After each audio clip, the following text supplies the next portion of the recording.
जय हिंद दोस्तों। नायब सूबेदार साहब पहुंचे हाई कोर्ट और वहां पर उन्होंने सीओ और सीनियर जेसीओ के खिलाफ शिकायत कर दी और यूनिट के अंदर क्या चल रहा है और उनके साथ क्या हुआ है शिकायत की है कि आखिर जब मैं यूनिट में था नहीं तो मुझे फेल कैसे किया गया। जैसा आपने देखा होगा बहुत सारी ऐसी समस्याएं होती हैं। यदि किसी को प्रमोशन में फेल कर दिया जाता है, किसी की सर्विस नहीं बढ़ाई जाती है, किसी के साथ कुछ भी अनैतिक हो जाता है और फिर हम मायूस होकर के बैठ जाते हैं। यूनिट के अंदर हमारा कोई साथ नहीं देता है कि कौन लेगा सीओ से पंगा, यानी और सीओ के हाथ में होता है सबका एसीआर, सबकी पोस्टिंग, सबका ट्रांसफर और प्रमोशंस। तो हर व्यक्ति डरता है और आपका साथ नहीं दे पाता है। तो दोस्तों ये वीडियो और ये घटना के बारे में आपके सामने रखूंगा और ये कल की खबर है कि एक नायब सूबेदार साहब के साथ क्या होता है और उसकी शिकायत वो सीधे दिल्ली हाई कोर्ट तक ले जाते हैं। अब अगली सुनवाई आगे है, आखिर कौन कौन से तथ्य रखे। अब मामले क्या हो सकते हैं? मामले था इनका सर्विस बढ़ाने के लिए। जब सर्विस बढ़ाई जाती है तो उसमें स्क्रीनिंग होता है आजकल, और स्क्रीनिंग में कुछ तो आंख बंद करके बढ़ा देते हैं या स्क्रीनिंग करते हैं। बोर्ड डिटेल होता है, सीओ होता है, एक जेसीओ होता है, उसका बीपीटी टेस्ट भी होता है, फायरिंग टेस्ट भी होता है, तमाम प्रोफेशनल चीजें कंसीडर की जाती हैं। अब इसमें क्या होता है कि नायब सूबेदार को यानी सर्विस बढ़ाना है या स्क्रीनिंग है उसका, मान लो वो 26 साल सर्विस कर लिया है, अब उसको 28 साल सर्विस करना है। 28 साल सर्विस करने के लिए वो विलिंग है पूरी तरीके से, लेकिन उसका स्क्रीनिंग में उसको फेल कर दिया जाता है। किसमें? फायरिंग टेस्ट के अंदर। और वो फायरिंग टेस्ट में फेल करके और उसको उसकी नॉट रिकमेंड कर दिया जाता है। जब उसको पता चलता है कि मुझे फायरिंग में फेल किया गया तो वो केस करता है यूनिट के अंदर। तो केस करने के बाद वहां नहीं सुनी जाती तो हाई कोर्ट जाता है। अब मामला कैसा है कि इंडिविजुअल ये कह रहा है कि जब और जिस ऐसे फायरिंग में हमें फेल किया गया है उस समय मैं यूनिट में था ही नहीं, मैं तो जेएलए बरेली में जूनियर लीडर कोर्स कर रहा था, उसके बाद किया गया है मैं छुट्टी पर था। अब ये सारा मामला आप समझ सकते हो तो इंटेंशनली लगता है। अब फिर जज साहब क्या कहते हैं? जज साहब किसकी माने? जज साहब ने बोला कि ना मैं अब डॉक्यूमेंट कोई प्रोड्यूस कर रहा है तो डॉक्यूमेंट में भी टेम्परिंग हो सकती है, क्योंकि सेना के अंदर कोई तीसरा नहीं जाएगा, यूनिट ही जो प्रोवाइड कराएगी वो माना जाएगा। फिर मामला क्या होता है? अब मैं बात करूंगा सेना बनाम सैनिक। दिल्ली उच्च न्यायालय ने नायब सूबेदार की सेवानिवृत्ति पर रोक लगाई। अब वो रिटायरमेंट भी जा रहा है। अब रिटायरमेंट जाना इसी महीने, तो हाई कोर्ट ने कहा रिटायरमेंट नहीं जाएगा जब तक 19 मार्च को अगली सुनवाई में कुछ चीजें वेरीफाई नहीं हो जाती। अब हाई कोर्ट ये कह रहा है कि आखिर इसका मोबाइल था जिससे बातचीत कर रहा था, उसकी लोकेशन टावर से ट्रेस की जाए कि आखिर ये था क्या। मैंने आप कोई भी डॉक्यूमेंट फौज प्रोड्यूस कर रही है, ये इंडिविजुअल भी प्रोड्यूस कर रहा है और हाई कोर्ट इस बात को लेकर चिंतित है आखिर किसको सही माने। मामला यह था।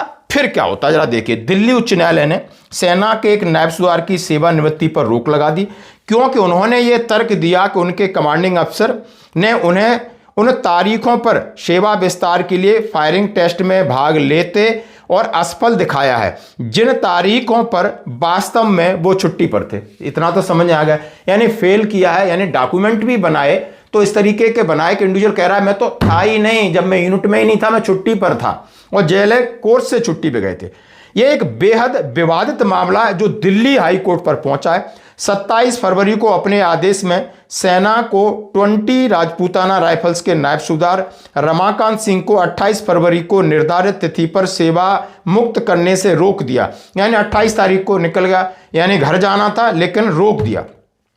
रजिस्ट्रार जनरल को एक महत्वपूर्ण 1 महीने के अंदर उनका कॉल डिटेल और सीडीआर का डाटा लोकेशन के लिए जज साहब ने निर्णय दिया है। यह अंतरिम आदेश याचिकाकर्ता नायब सूबेदार रमाकांत सिंह द्वारा जम्मू और कश्मीर के नौगांव स्थित यूनिट में अनिवार्य फायरिंग परीक्षण में उपस्थित थे और वहां पर उनके कमांडिंग अफसर, इनका नाम कर्नल सो एंड सो है, दावा किया कि वो असफल रहे।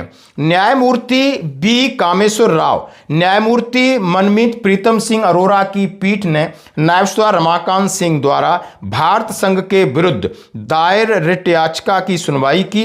याचिकाकर्ता स्वयं अदालत में उपस्थित हुए जबकि कर्नल और उनके सूबेदार दोनों उपस्थित नहीं हुए, वर्चुअल माध्यम से शामिल हुए, यानी डिजिटल के वहां से उन्होंने अपना स्टेटमेंट दे दिया। कर्नल ने अदालत को बताया कि नायब सूबेदार रमाकांत सिंह 2 अगस्त 2025 को जम्मू कश्मीर के नौगांव में आयोजित day and night firing test में भाग लिया जब वे इसमें उत्तीर्ण नहीं हुए। 4 अगस्त 2025 को दूसरा मौका मिला। अधिकारी के अनुसार याचिकाकर्ता ने पुनः परीक्षा में और भी कम अंक प्राप्त किए और तदनुसार उन्हें अयोग्य घोषित कर दिया गया और सेवा विस्तार के लिए उनकी सिफारिशें नहीं की गई।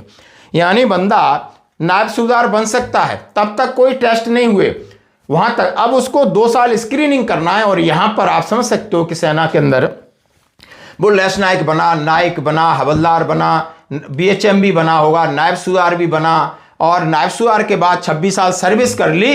और अब ये इंटेंशन क्या हो सकता है कि जाइए अब आपके टेस्ट लिए जा रहे हैं, डे फायरिंग, नाइट फायरिंग। अब उसमें वो कितना भी गोली चला ले, काम तो वही होना है जो होना है। स्क्रीनिंग बोर्ड में शामिल सूबेदार ने अदालत में स्पष्ट रूप से बताया कि रमाकांत सिंह दोनों तारीखों पर शारीरिक रूप से उपस्थित थे और उन्होंने फायरिंग टेस्ट दिए। यानी बड़ी अजीब बात है कि नायब सूबेदार बोल रहा है मैं 4 अगस्त या 2 अगस्त को था नहीं और सूबेदार साहब कह रहे हैं यहीं था। अब जज साहब पहले तो क्रेडिबिलिटी बनती है कि यार सेना के अंदर, क्या सेना के अंदर भी अब ऐसी चीजें होने लगी हैं। इंडिविजुअल कह रहा है कि था, टेस्ट दिया है, फेल किया है, फिर एक बार नहीं दूसरी बार फिर दिया है, और इंडिविजुअल मतलब सीओ कह रहा है और वहां का जो फायरिंग अफसर है वो कह रहा है, और इंडिविजुअल कह रहा है मैं छुट्टी पर था, और मामला अदालत में पहुंचा। आप समझ सकते हो क्या ऐसे झूठे मामले अदालत में जाते हैं। दुख इस बात का है, हमें पर्सनली इस बात को, क्या आप इस तरीके के मामले और जाएंगे? हाँ, क्योंकि आप किसी के साथ यदि इनजस्टिस होगा तो बंदा यूनिट से बाहर निकल करके अपनी व्यथा तो जरूर कहेगा, क्योंकि पारदर्शिता जरूरी है, ईमानदारी जरूरी है और सबके लिए बराबर होना चाहिए, डिस्क्रिमिनेशन नहीं होना चाहिए, बिल्कुल बराबर होना चाहिए, तभी एक अच्छी यूनिट होती है और अच्छा तरीका कंडक्ट होता है दोस्तों। अब इसमें याचिकाकर्ता ने बिल्कुल अलग विवरण दिया। उन्होंने बताया कि 31 मई 2025 से 11 जुलाई 2025 तक वो बरेली में लीडर मैनेजमेंट ट्रेनिंग ले रहे थे। इसके बाद वे 13 जुलाई 2025 से 11 अगस्त 2025 तक स्वीकृत अवकाश पर चले गए। उत्तर प्रदेश के गाजीपुर जिले के दीनापुर स्थित अपने गृह नगर में रहे। उन्होंने दावा किया कि इस दौरान वे जम्मू कश्मीर के नौगांव स्थित अपनी यूनिट में कभी नहीं गए। अब इंडिविजुअल ने बोल दिया भाई मैं तो कोर्स पे था 11 जुलाई 2025 तक, और उसके बाद 13 जुलाई 2025 से 11 अगस्त तक मैं छुट्टी पर था जो आपने स्वीकृति दी है, और उन्होंने कहा मैं था ही नहीं यूनिट में। तो कितना बड़ा विचित्र स्थिति लगती है। ऐसा लग रहा है कि सेना की अब जो चीजें हैं ना, जो जबरदस्ती या ताकत या मैनिपुलेटिंग, अब ये चलने वाली नहीं, ये बाहर आएंगी। इसलिए सुधर जाओ, ईमानदारी का दामन थाम लो। आप पर दुनिया भरोसा करती है, आपके काम पर भरोसा करती है, आपकी जुबान पर भरोसा करती है, और ऐसे मामले यदि निरंतर चलने लगे तो फिर कहीं ना कहीं सेना की विश्वसनीयता पर कहीं ना कहीं प्रश्न चिन्ह लगे का भय है, डर है, आशंका है। ये मैं पर्सनल कह रहा हूं, चिल्ला चिल्ला के कह रहा हूं। अपने दावे को साबित करने के लिए याचिकाकर्ता ने छुट्टी की अवधि के दौरान नकदी जमा करने, केवाईसी अपडेट करने के लिए गाजू पर एक बैंक में कई बार जाने का हवाला दिया। उन्होंने अपने सक्रिय मोबाइल नंबर भी बताए और स्पष्ट किया कि उनकी पुरानी पासबुक में दर्ज एक मोबाइल नंबर का उपयोग उन्होंने 2015 से। अब उन्होंने कहा जो मेरे करंट में मोबाइल नंबर है उनसे आप चेक कर लीजिए, छुट्टी के दौरान मैंने केवाईसी कराई है, बैंक के काम किए हैं। विरोधाभासी बयानों को दर्ज करने के बाद न्यायालय ने पाया कि याचिकाकर्ता की उपस्थिति की सत्यता मोबाइल लोकेशन डेटा के माध्यम से सत्यापित की जा सकती है। अतः न्यायालय ने रजिस्ट्रार जनरल को निर्देश दिया कि 13 जुलाई 2025 से 11 अगस्त 2025 तक की अवधि के लिए तीनों सक्रिय मोबाइल नंबरों के CDR, cell tower location chart संबंधित सेवा प्रदाताओं से मंगवाएं और उन्हें रिकॉर्ड में दर्ज करें। पीठ ने यह भी स्पष्ट किया कि बर्खास्तगी के विरुद्ध अंतरिम सुरक्षा केवल इसलिए प्रदान की जा रही क्योंकि आगे की कार्रवाई याचिकाकर्ता की शारीरिक उपस्थिति आवश्यक है।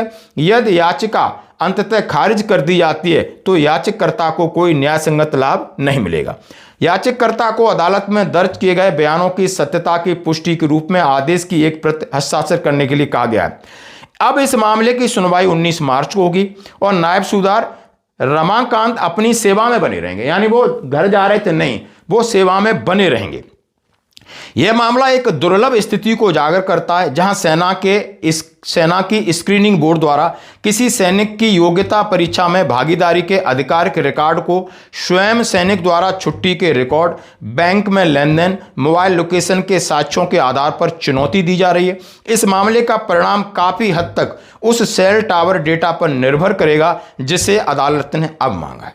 आप समझ चुके होंगे, आप केस को समझ चुके होंगे, केस की गंभीरता को समझ चुके होंगे, और कहीं ना कहीं फिर झूठा कौन है, या सीओ झूठा है या ये नायब सवार झूठा है, आखिर सच कौन है, ये बात निकल के आएगी। लेकिन ये इस तरीके के मामले जो ऊपर तक जा रहे हैं, ये कहीं ना कहीं गंभीर विषय। आपकी क्या है प्रतिक्रिया, जरूर दें। धन्यवाद।